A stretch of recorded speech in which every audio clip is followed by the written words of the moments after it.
And that's why I'm here today, because there's nothing we can do that will enhance our global standing and influence more than what our domestic renewal can deliver, particularly when it comes to the strength of our workforce, our economic dynamism, the quality of opportunity we offer our people, the resilience of our infrastructure, and the power of our innovation. And I'm here to tell you that we could be doing better. That is the hard truth. We're falling behind where we once were in the world. And our rivals, slowly but surely, are pulling close behind us. In some areas, they're already ahead of us. And this matters. It matters because if these trends continue, we'll be less competitive in a more competitive world. The weight of our diplomacy and our ability to advance the interests and values of the American people will suffer. And the democratic model and way of life will be less able to withstand a fierce challenge from authoritarian governments. Most of all, investing in our domestic renewal now will make our future more secure, more prosperous, more free. I believe our domestic renewal is the most important thing we can do to advance our foreign policy for 3 reasons. First, this is about our global competitiveness. We're competing for jobs. We want the high-skilled, high-paying careers of the future to be created here, not somewhere else. We're competing for investment.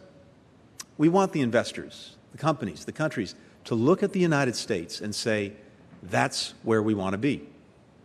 And they're much more likely to say that when they know that everything about operating America is top of the line, from the reliability of our broadband, to the efficiency of our ports, to how well trained our workers are. Second, our domestic renewal is a foreign policy priority because it empowers our diplomacy.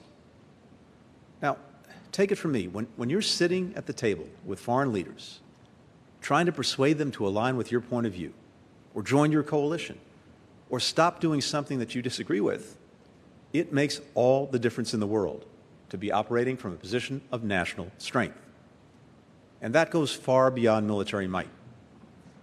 If your economy is growing, if your people are healthy, if the cultural life of your country is thriving, if your country is known to give people from all backgrounds access to opportunity, it all adds up to greater diplomatic strength.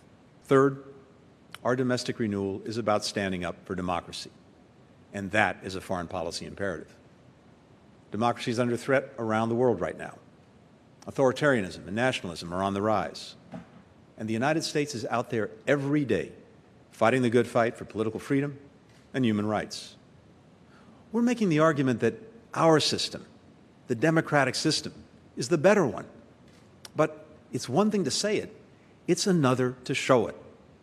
By investing in our strength at home, we can show the world that democracies can do hard things, and that we can do them without jailing dissidents, letting corruption run rampant, or violating fundamental freedoms.